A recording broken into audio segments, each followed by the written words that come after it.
is going to be a weird video because I'm going to be talking about me. My name is Riley and I identify as non-binary, and I'm pretty sure this is the first time I've ever said it out loud, believe it or not. When I was younger, this is going back far, when I was younger, I never really felt as if I fit in, and I know everyone feels that way at some point in their life. I was around my cousins and my neighbours and my friends and everyone had long hair, and I was just like, okay, maybe I'll have long hair. I always wanted to do what my brother was doing, basically. Like, he was go-karting. He was like crashing into fences on his little like tricycle thing, and I was like, I kind of want to do that. And then dresses came along and I was like, okay, I guess I should start wearing dresses now and skirts. That happened, and then I gradually got older and things changed, and I moved again, and I just didn't feel comfortable. There was just things that I didn't like, and I thought it was because of like a really low self-esteem. And partly it was, but it was for a different reason. I started wearing men's clothing and I was like, I want to shop in the men's section, and my mum was like, yeah, sure, whatever. So then I was just like, maybe I'm not a girl, maybe I'm a boy. I must have been on YouTube. Like, I was watching so many of these YouTube videos of like being trans and everything, and they were saying all these different words, but it all got a bit confusing, and I was like, I don't want to put a label on myself because I don't know if that's right for me, but also I want a label so I can make myself understand what I'm feeling. And then it was just like non-binary. I was like, basically. This is where it gets to Jessie. So I was so lucky to have, I still do have, the same group of friends that I knew I could try things out. Like, I could say, I want to be called this for a week, see how it goes, and then change it, and they would be fine with it. I told like one person, and I changed my Twitter name to Riley, and it just, it sounds really weird, but it just looked right on Twitter. And then I went to WhatsApp with all my friends and I explained to them, I was just like, I think I'm trans, please can you call me Riley, blah blah blah blah blah. And they were all like, yeah, sure. And I was just like, oh, I'm so just, oh. Coming out to those friends was probably the easiest coming out section in the whole story without me even realising at the time. I was just like, it's all going to be like this. But it just got harder. Then Jessie announced her tour in 2018, the Rose Tour. And I think this was the first tour that I kind of actively asked people before the tour, saying, if you see me, please call me Riley. Like, to everyone on Twitter. And everyone just did. There was dates that I went to where I'd go and then I'd come home, and there was dates where I'd go and then I'd do like 3 shows and I'd come back. Kind of like a little holiday. We all just went on tour. I mean, when Jessie goes on tour, we all go on tour, right? The combination of being called Riley and being Riley, and even like things like responding to the name Riley, and it was really weird at the time, and just seeing Jessie just made me so happy, even though I was so exhausted. But it was the most fun I'd had in a while. Brave came out, and the video came out, and I was just like, okay. So I listened to it and I was like, this is a really good song. And then I listened to it again and I was like actually listening to it. And regardless of what it may mean in the music video, it made sense to me, and the lyrics made sense, and I was like, I am claiming this as my trans anthem. With Jessie songs, I just love them, but I can't relate to them sometimes. And that's fine.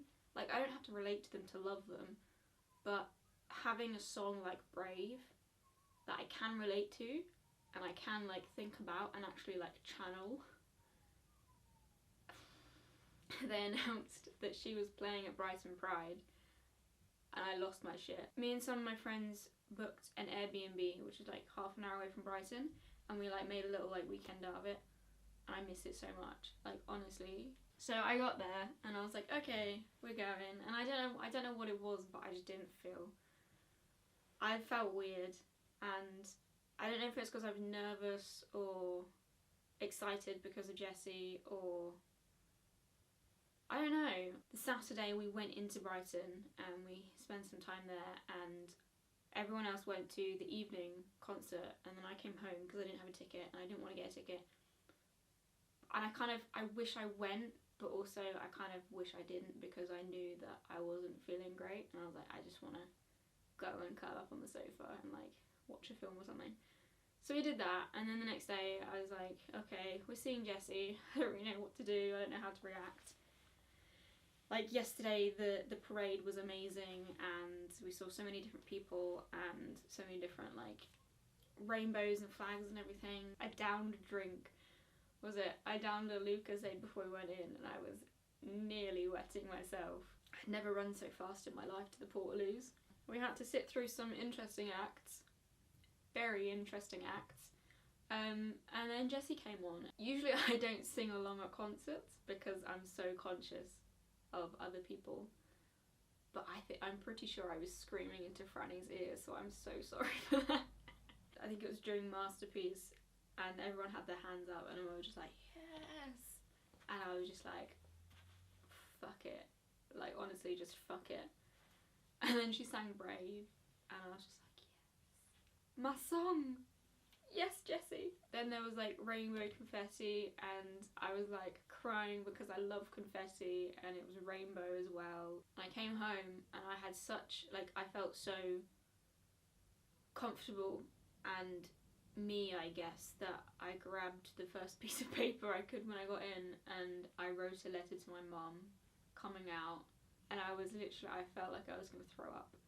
And the whole time I was sat there, she was talking about something else, and I was just like, yeah, okay, yeah. And then I said, I've got something for you. I was just like, this is it. And I was like constantly singing Brave in my head. It sounds really cheesy, but I was like, the only way I'm going to get through this is if I start like trying to make myself laugh in my head, or like just trying to think of something that isn't going to make me want to cry on the floor. So I was singing Brave, and I gave it to her, and she read it. This is the funniest part, okay, of the whole story. She just looked at me and went, well, I did have a feeling. And I was like, at the bottom of the letter, it said something along the lines of, you can thank Jessie for this. Because it started off with, after having such an amazing weekend with my friends and seeing Jessie. And then I explained it, and I was like, you can literally, like, the reason why I'm coming out is because Jessie and my friends have just made me feel so, like, happy. I did the same with my dad, and it was the same process. I wrote a letter, and then that was kind of it for last year. All this isolation happened, and I'd been thinking about it for a while. I was like, maybe I'm gonna like ask to talk to my manager at work about it and everything, but I couldn't do that without talking to my brother. And I knew that I could tell everyone, but I wouldn't have to see everyone straight away because of the whole isolation thing. So I told my brother, and then I wrote this massive speech on Facebook, because Facebook's the easiest place to do it, right? And I posted it, and I literally just ran away from Facebook, opened my laptop up, because I posted my phone, and I think I blasted out an acoustic version of Masterpiece, and I was like, I need to focus on this, because I will freak the fuck out if I do anything else. It was horrific, don't get me wrong, but it was so much easier knowing that with having my friends that I met through Jessie, and Jessie like supporting me no matter what. I know Jessie doesn't know me personally, and she doesn't know like this whole story, she doesn't know my name, but knowing that I have her music and having songs like Brave and Masterpiece and like Nobody's Perfect, having that regardless of if she knows me, and having my friends was just like this like safety blanket around me. This got long and emotional real quick. It was weird because yesterday I was rewatching some of the old Harvey vlog videos, and I could see in the early ones that I was just not comfortable with long hair and like and not binding and everything. And then as I got through to like the last video in like 2018 or something,